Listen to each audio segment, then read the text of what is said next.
디모데전서 4장 7절부터 8절 말씀입니다. 디모데전서 4장 7절부터 8절. 자, 같이 한 음성으로 봉독하겠습니다. 시작. 그러나 속되고 늙은 부녀들의 꾸며낸 이야기들을 거부하고 도리어 하나님의 성품에 이르도록 스스로 훈련하라. 육체의 훈련은 유익이 적으나 하나님의 성품은 모든 일에 유익하며 현재의 생명과 다가올 생명의 약속을 지니고 있느니라. 기도하겠습니다. 하나님, 오늘도 이 시간 주님께서 말씀하시고 저희들로 말씀을 듣고 순종할 수 있도록 도와주십시오.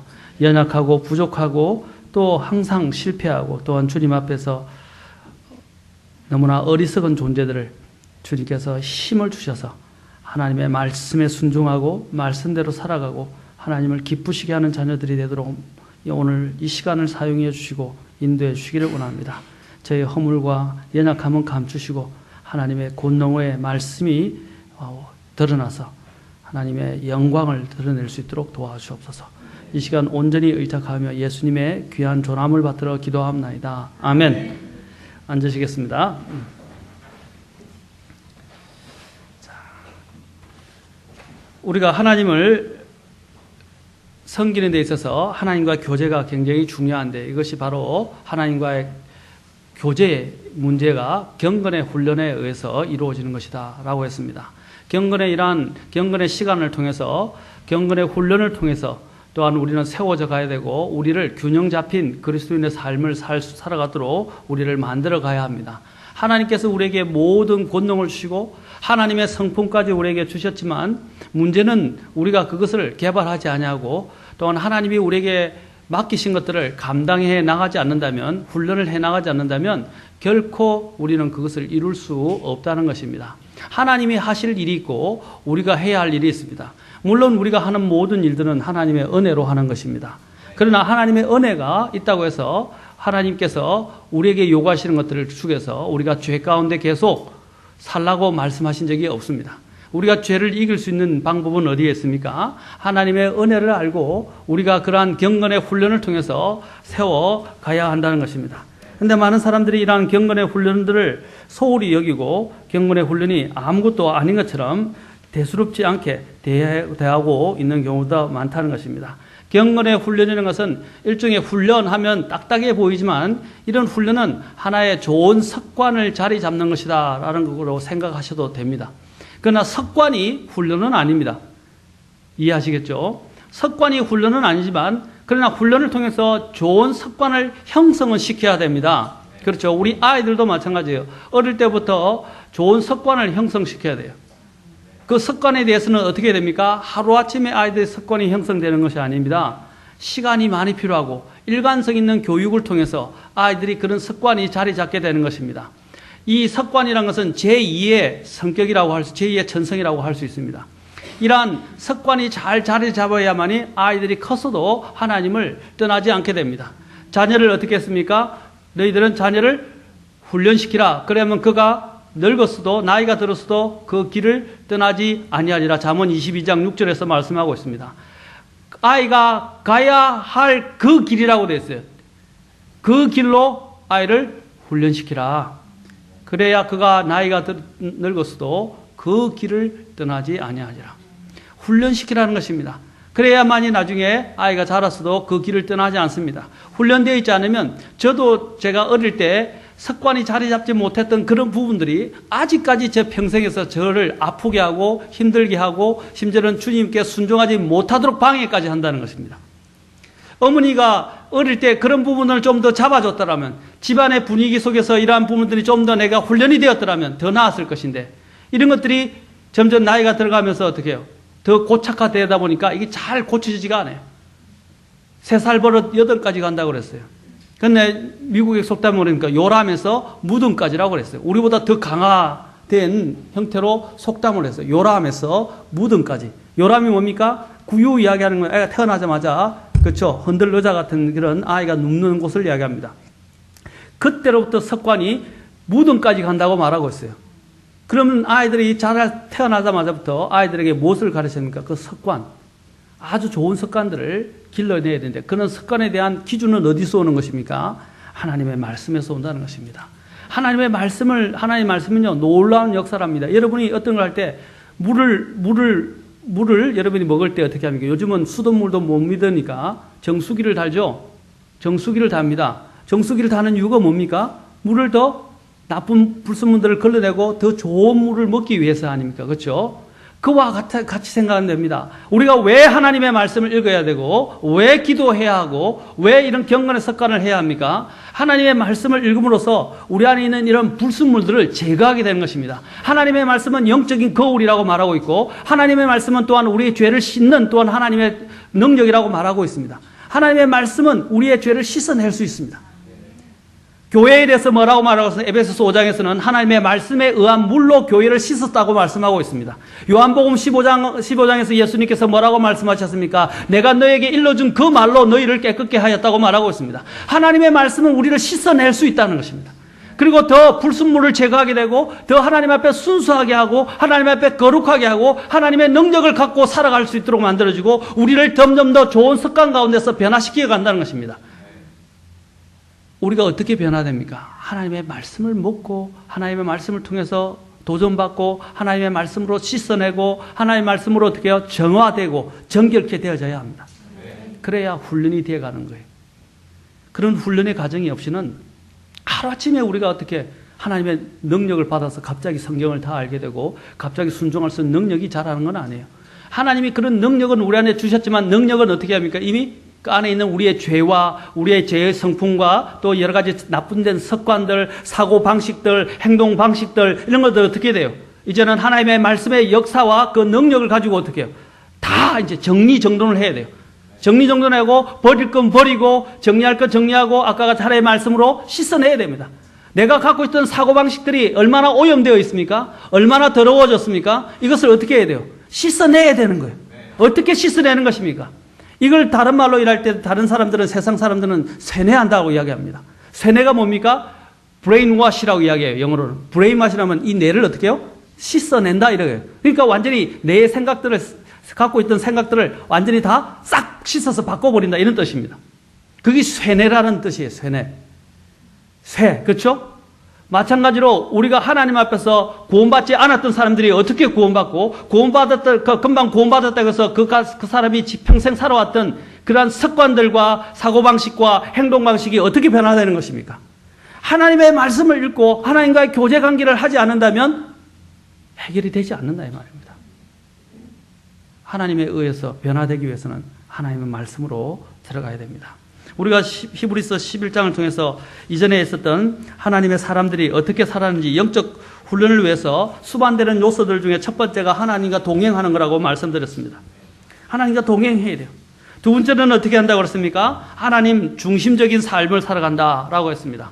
그래서 하나님이 우선순위에 있었다라고 우선순위에 있어야 한다고 했습니다. 첫째, 아브라함의 경우를 들었고, 그 다음에 첫 번째 예수님의 경우를 들었고, 두 번째는 아브라함의 경우를 들었고, 세 번째는 다윗의 경우를 들었습니다. 그들은 어떻게 했습니까? 하나님과의 만남의 시간들을 게을리하지 않았다는 사실입니다. 하나님과의 만나는 시간을 게을리하게 되면 사람은 냉랭해지게 됩니다. 여러분, 호흡을 분명히 산소 공급을 받아야 되는데 산소 공급을 받지 못하면 어떻게 됩니까? 환자가 호흡을 곤란한 환자가 있어요. 산소통을 이제 산소 마스크를 끼고 있어요. 근데 그가 산소를 계속 공급받지 않으면 어떻게 돼요? 숨을 못 쉬게 되고 숨을 쉬는 게 어려워지게 되고 숨을 못 쉬게 되고 결국은 죽는 것입니다. 마찬가지입니다. 하나님과 교제 관계가 없어지면 우리는 숨을 쉴 수가 없어요.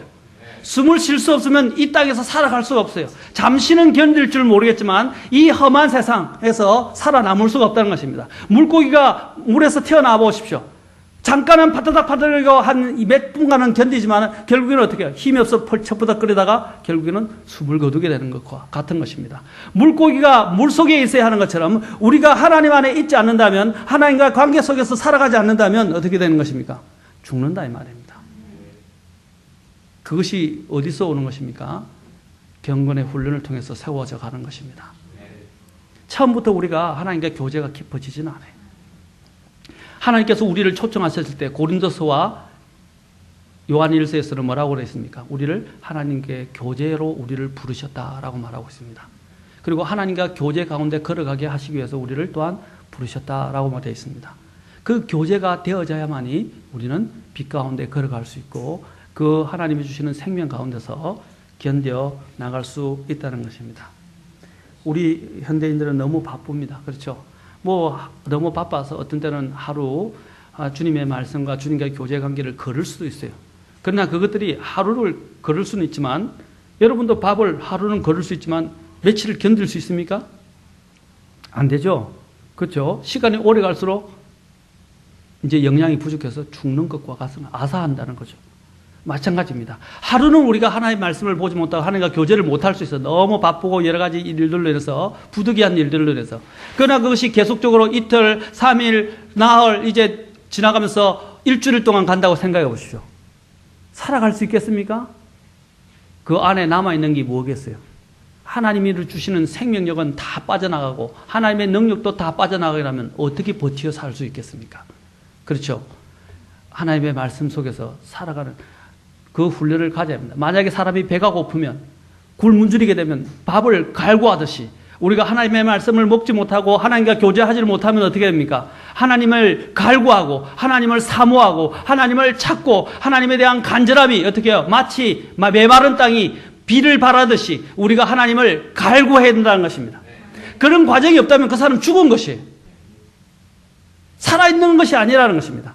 오늘 많은 사람들이 그리스도인이라고 하는데도 하나님 말씀을 보지 않고도 한 달을 살아가고 1년을 살아가고 하나님과 교제하지 않으면서도 전혀 문제가 없이 살아간다면 그 사람은 문제가 있는 거예요. 죽었거나 아니면 그 사람은 구원받지 못했거나 아니면 영적으로 병이 깊게 들었거나. 경건의 시간은 무엇과도 빼앗겨서는 안 됩니다. 아까도 말씀드렸지만 하루나 어떤 부득이해서 하루 이틀 넘어갈 수 있지만 그 이상을 넘어가지 마십시오. 매일 하나님과 교제 관계를 가지십시오. 이것이 아까 말씀드린 예수님이 살았던 방식이고 아브라함의 믿음의 조상 아브라함과 다윗이 또 우리에게 있었던 믿음의 선배들이 살아왔던 방식이라는 것입니다. 하나님 중심적이고 하나님 우선적인 삶을 살았다는 것입니다. 많은 사람들이 어떤 비전이나 사역이나 자신의 명성이나 명예나 어떤 여러 가지 일들에 대해서는 헌신되어 있는데 정작 그 사람들을 보면 하나님께는 헌신되어 있지 않습니다. 마르다가 어떻습니까? 하나님을 섬기는 일에는 관심이 있었지만 하나님의 말씀을 듣는 그 자리에 그는 있지 않았다는 사실입니다. 그래서 주님께서 마르다에게 책망하시면서 뭐라고 그랬습니까? 너에게 필요한 것은 한 가지다 라고 했어요. 무엇입니까? 바로 그것을 빼앗기지 말아야 된다고 하셨어요. 너에게 필요한 것은 한 가지니 그것을 빼앗기지 말아야 된다. 곧 주님의 발치에 앉아서 주의 말씀을 듣는 것입니다. 주님과 교제하는 것이에요. 그것은 절대로 빼앗겨서는 안 됩니다. 세 번째로 우리가 봐야 될 것은 하나님을 두려워하는 것이라고 했습니다. 오늘날 하나님을 두려워하는 것이 없어졌습니다. 많은 사람들이 하나님을 두려워하면서 떠나가고 있습니다. 하나님을 두려워함이 없기 때문에 죄를 짓는 것이 아무것도 아닌 것처럼 되는 것입니다. 전에도 말씀드렸죠. 하나님은 어디든지 계시고 하나님은 모든 것을 아시고 계시고 하나님은 모든 것을 보신다는 것입니다. 사람은 보지 못합니다. 그러나 사람이 없는 곳에서도 하나님의 눈은 보고 있다는 것을 기억해야 됩니다. 우리가 그것을 잊어버리는 순간에 어떻게 됩니까? 우리는 범죄하게 되고 우리는 또한 죄에 빠지게 되고 우리는 타협하게 되고 잘못된 길로 빠지게 들게 된다는 것입니다. 잘못된 선택을 하게 된다는 것입니다. 사람은 보지 아니하지만 하나님은 보신다는 것입니다. 그것이 바로 하나님에 대한 임재의식입니다. 그것이 바로 또한 하나님을 두려워하는 것입니다. 하나님을 두려워하는 것이 모든 신앙의 시작입니다. 전에도 말씀드렸죠. 하나님이 이스라엘 백성들을 광야로 불러내셔서 무엇을 가르치고자 하셨어요? 바로 하나님을 두려워하는 법을 가르치고자 하셨어요. 그리고 하나님과 교제하는 것을 가르치고자 하셨어요. 또한 가나안 땅에 들어가기 전에 또한 이스라엘 백성들에게 대해서 하나님께서 신명기에서 뭐라고 말씀하셨습니까? 바로 그 나를 두려워함을 그들 마음속에 두어 그들이 나를 떠나지 아니하게 하고 라고 말했습니다. 신명기 6장 2절에서. 나를 두려워함을 그들의 마음속에 두고. 여기에 두려움은 무서워서 두려워. 지옥의 심판이나 하나님의 심판이 두려워서 하는 그런 두려움이 아니라는 것입니다. 이것은 하나님을 너무나 사랑하고 하나님을 공경하고 하나님을 존경하기 때문에 하나님에 대한 사랑을 이야기하는 것입니다. 하나님의 두려움은 초대교회에서도 있었습니다. 이러한 두려움이 우리 안에 있어야 합니다. 오늘날은 하나님을 두려움이 없기 때문에 전에도 말씀드렸지만 우리가 신앙생활이 너무 얕아지고 있어요. 그리고 깊이가 없어지고 주님과의 교제가 소홀히 되고 있다는 것입니다. 네 번째로는 하나님의 사랑에 사로잡혀야 합니다. 경건에 훈련하는데 수반되는 요소들이 하나님의 사랑에 사로잡혀야 됩니다. 요한일서 4장에서 뭐라고 그랬습니까? 우리가 그분께서 우리를 먼저 사랑하신 것을 알고 믿었다고 말하고 있습니다. 그분께서 우리를 사랑하심을 뭐라고요? 먼저 알고 믿었다는 것입니다. 하나님은 사랑이시고 하나님께서 자신의 독생자 예수 그리스도를 우리를 위하여 내어주시고 우리를 위해서 희생해 주신 그 사랑을 알고 믿는 것입니다. 그 사랑이 또 로마서 5장에서는 뭐냐? 그리스도의 사랑이 우리를 강건하시는도다 라고 말하고 있습니다. 하나님의 사랑을 알고 믿어야 됩니다. 왜 이렇게 덥죠? 일부러 끝나요? 에어컨은? 애 때문에 끝나요? 네.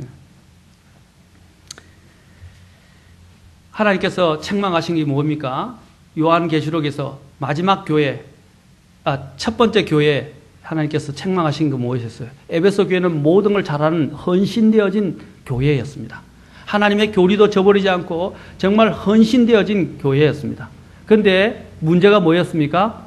처음 사랑을 떠났다라고 버렸다는 것입니다.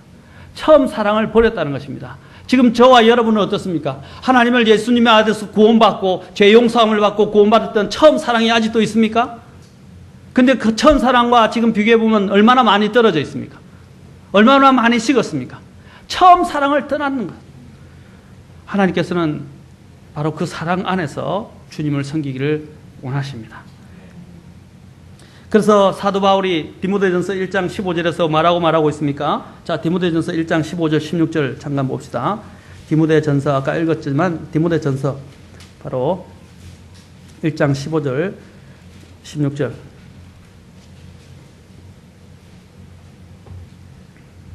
자, 14절부터 읽읍시다. 우리 디모데전서 1장 14절부터 읽겠습니다. 14절부터 16절까지 제가 읽겠습니다. 우리 주의 은혜가 그리스도 예수님 안에 있는 믿음과 사랑과 함께 넘치도록 뭐라고 그랬어요? 풍성하였도다. 자, 주의 은혜가 믿음과 사랑과 함께 넘치도록 풍성하였도다. 15절. 이것은 신실한 말이요 온전히 받아들이기에 합당한 말이니 곧 그리스도 예수님께서 뭐라고요? 죄인들을 구원하시려고 세상에 오셨다는 말이로다. 죄인들 중에 내가 우두머리라. 내 같은 죄인을 위해서 예수님께서 이 땅에 오셨다는 것입니다. 16절 보십시오. 그러나 예수 그리스도께서 먼저 내 안에서 모든 오래 참으심을 보이사 이후에 자신을 믿어 영존하는 생명에 이르게 될 자들에게 본이 되게 하셨으니 이런 까닭으로 내가 긍휼을 얻었노니라. 사도 바울은 바로 이러한 긍휼을 얻게 된 까닭이 뭐라고 그랬습니까? 그리스도께서 먼저 그 안에서 사도 바울 안에서 심히 오래 참으시고 또한 그분을 믿어 영존한 사람들이 이를 자들에게 본이 되게 하셨다고 말하고 있습니다. 이처럼 바울은 자신의 죄인된 모습을 통해서 자신을 향한 하나님의 사랑을 그는 증언하고 있는 것입니다. 그는 항상 뭐라고 그랬습니까? 나는 사랑의 포로다 하는 것입니다. 사랑의 포로예요. 여러분 연애 시절을 한번 생각해 보십시오. 우리 여기 하은이하고는 좀 있으면 이제 연애 시절 들어가겠지만은 연애 시절 들어가 보세요. 눈이 멀어서 그렇죠? 누가 말려도 말을 안 들어요.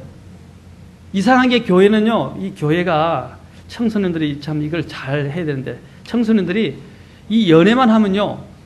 목사님 말도 안 듣고요. 부모님 말도 안 듣고요. 자기 눈에 눈이 멀어가지고 자기 생각하고 자기 사랑하는 사람들밖에 생각 안 해요. 말을 안 들어요.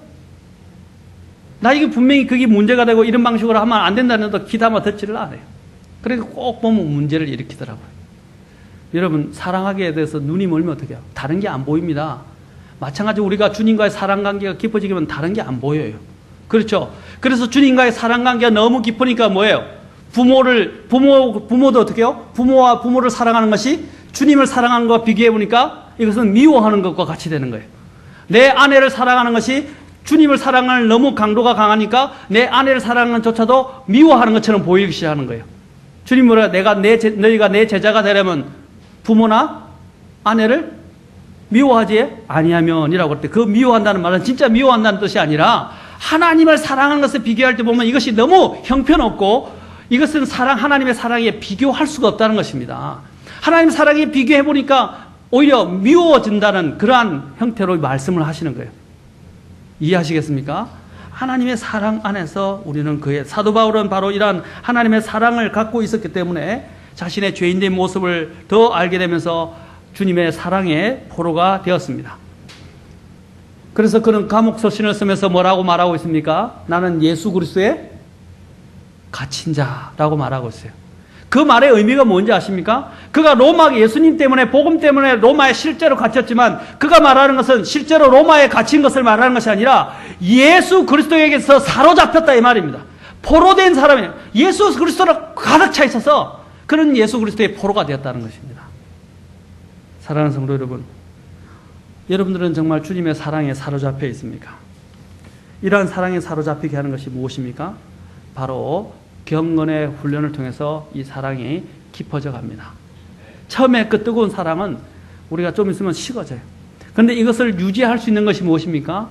경건의 훈련을 통해서 이루어지는 것입니다. 경건의 훈련을 통해서 우리는 또한 하나님과의 이런 교제관계에 대한 좋은 습관을 형성해야 합니다. 여러분 곤돌맥이라는 물고기가 있다고 합니다.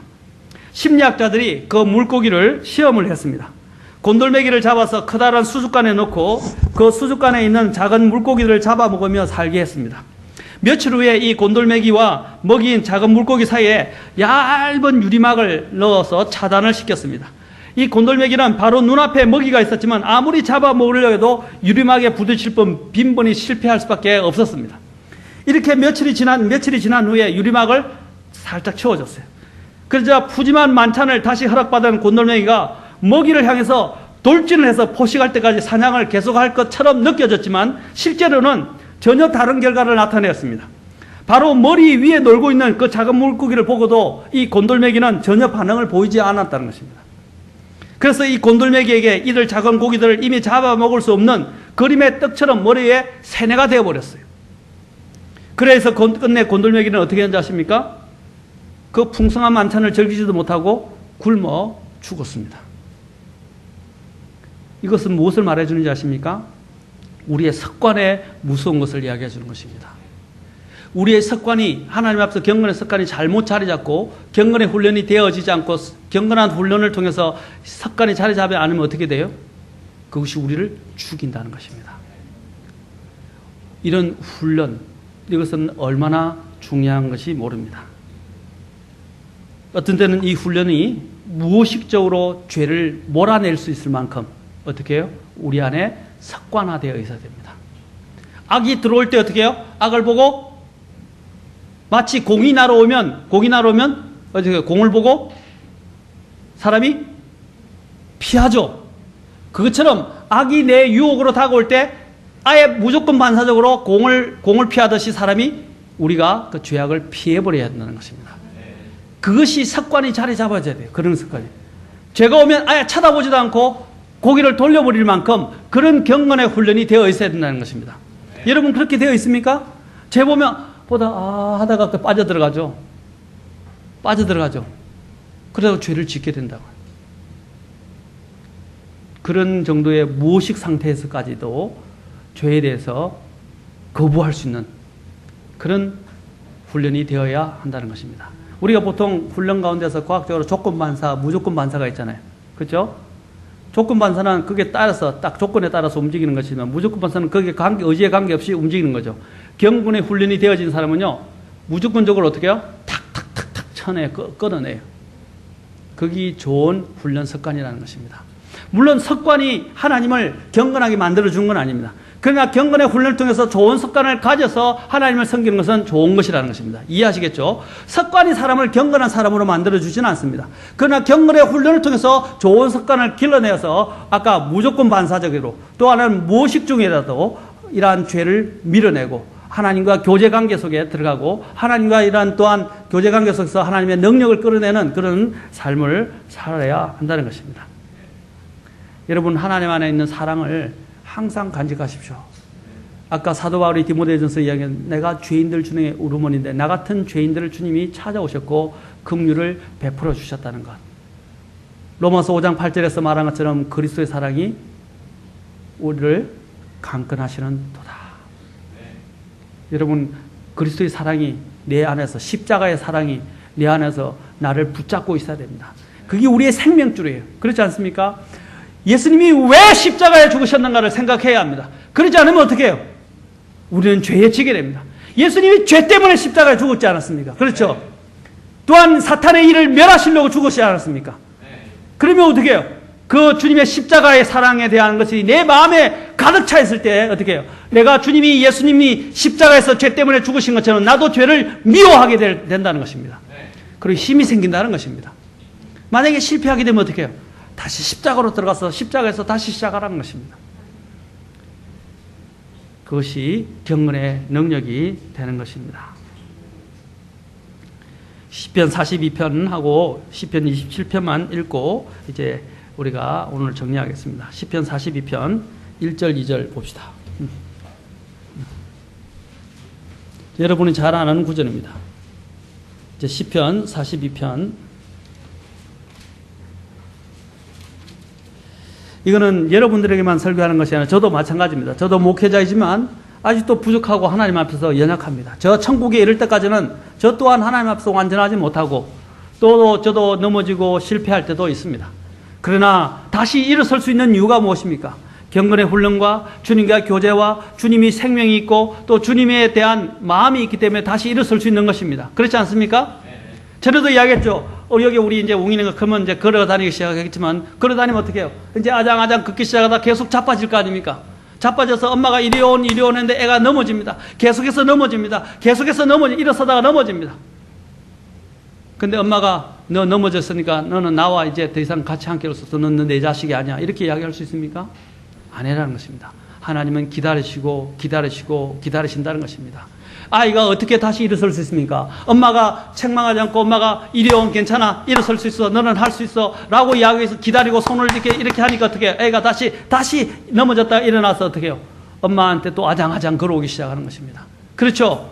그와 같은 것입니다. 우리가 하나님에 대한 사랑을 갖고 하나님이 나를 받아주시고 언제든지 내가 비록 실패했지만 하나님 앞에 나아가면 받아주실 것이라는 그런 마음을 갖고 하나님 앞에 나아가면 어떻게 해요? 하나님께서 받아주신다는 것입니다. 그 사랑을 내가 알기 때문에 하나님은 영원히 나를 사랑하시는 분이고 나에게 대해서 책임을 지시는 분인 것을 알고 있으면 어떻게 해요? 다시 일어서서 하나님 앞에 나아가게 된다는 것입니다. 시편 42편 1, 2절 오 하나님이여 사슴이 물 시내를 찾기에 갈급한같이 내 혼이 주를 찾기에 갈급하나이다.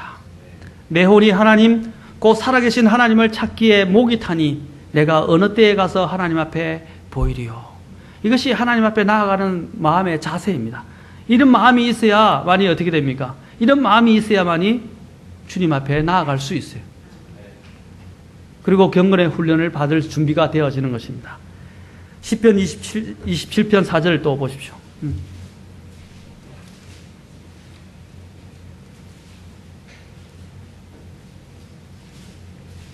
여기 보면 시편 기자는 또 다윗이 뭐라고 고백하고 있습니까? 내가 주께 바라던 한 가지 일, 바로 그것을 구하리니. 자, 그가 한 가지 일을 구한다고 그랬어요. 무엇일까요? 뒤에 보면 그것은 곧 내가 평생토록 주의 집에 거하여 주의 뭘 본다고요? 아름다움을 바라보며 그분의 성전에서 엽줍는 것이라. 주의 성전은 뭐 하는 곳입니까?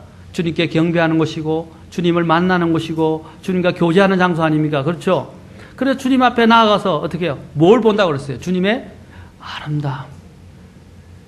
여러분, 하나님의 말씀을 통해서 우리는 예수님이 누구인지를 배웁니다. 또 예수님이 얼마나 위대하신지를 보게 됩니다. 또 예수님이 하나님이라는 것을 배우게 됩니다. 또 예수님의 뭘 배우게 됩니까? 여러분이 더 신앙이 깊어지면, 저와 여러분의 신앙이 더 깊어지면 뭘 배우는지 아십니까? 주님이 얼마나 놀라우시고 아름다운가를 배우게 돼요. 정말 주님은 너무너무 아름다우신 분입니다. 그 주님을 바라봤던 사람들은 그 앞에서 마치 자신의 죄가 다 드러나고 그 거룩함의 아름다움이 얼마나 강한지 그 앞에 섰던 자들은 다 어떻게 했어요? 내가 죄인으로소이다 하고 주님 앞에 다 엎드린다는 것입니다. 그만큼 주님은 아름다운 분이에요. 근데 그 주님의 아름다움을 발견해 나가고 주님의 아름다움 속에서 여러분이 취해가게 되면 어떻게 해요?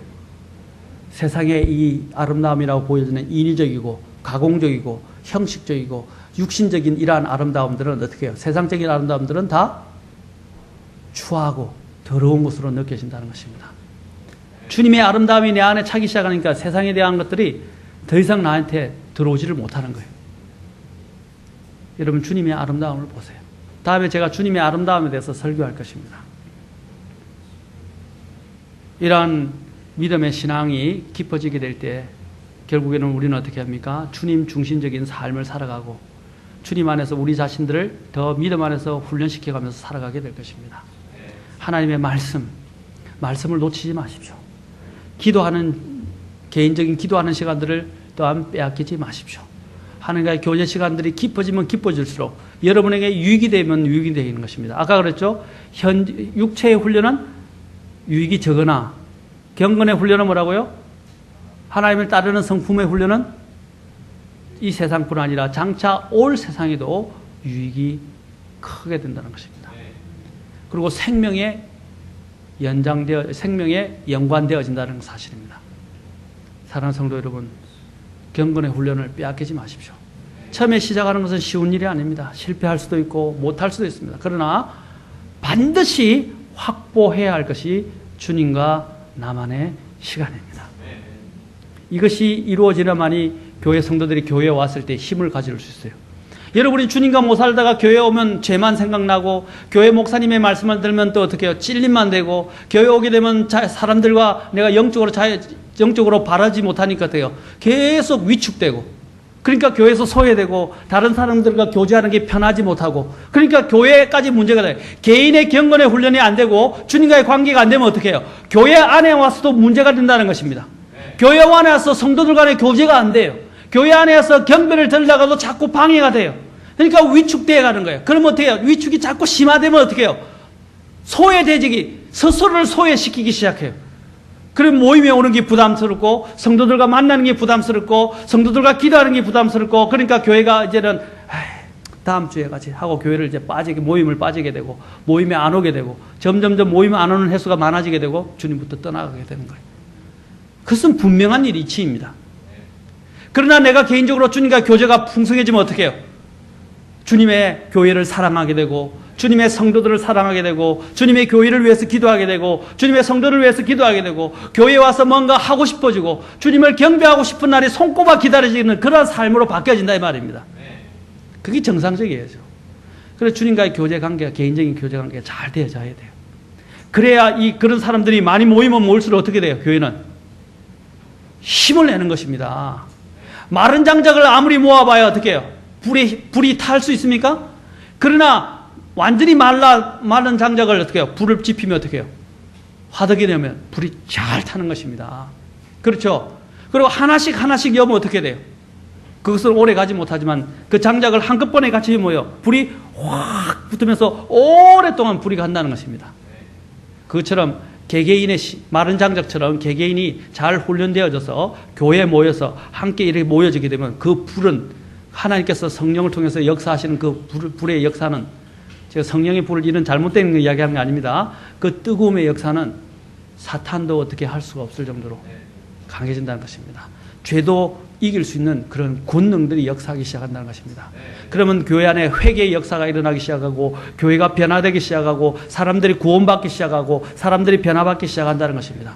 그런 비전을 갖고 내 하나부터 시작을 해야 돼요. 제가 다음에 여러분들에게 책을 하나 갖고 와서 여러분들에게 개인적으로 줄 수 있겠지만 어려운 사람들은 드리겠지만 책을 하나 판매를 하려고 그래요. 제가 교회에서 장사하려고 하는 게 아니라 그 성교비로 다 들어가게 할 거예요. 마지막 부르심이라는 책이 있습니다. 만화로 만들었는데 찰스 피니가 적은 거예요. 찰스 피니가 적은 것들을 칙 출판사에서 만화로 만든 건데 여러분 그 책 꼭 읽으십시오.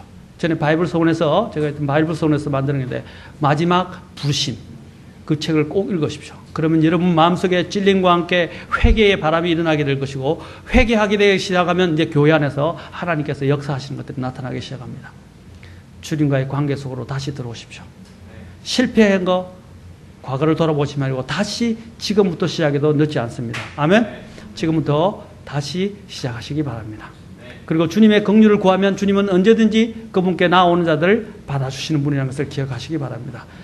오늘부터 또 전에 계속 제가 반복해서 말하지만, 목사님 왜 계속 반복 이야기합니까? 계속 잘 되면 반복 안 하죠. 그렇죠? 잘 하고 있어요?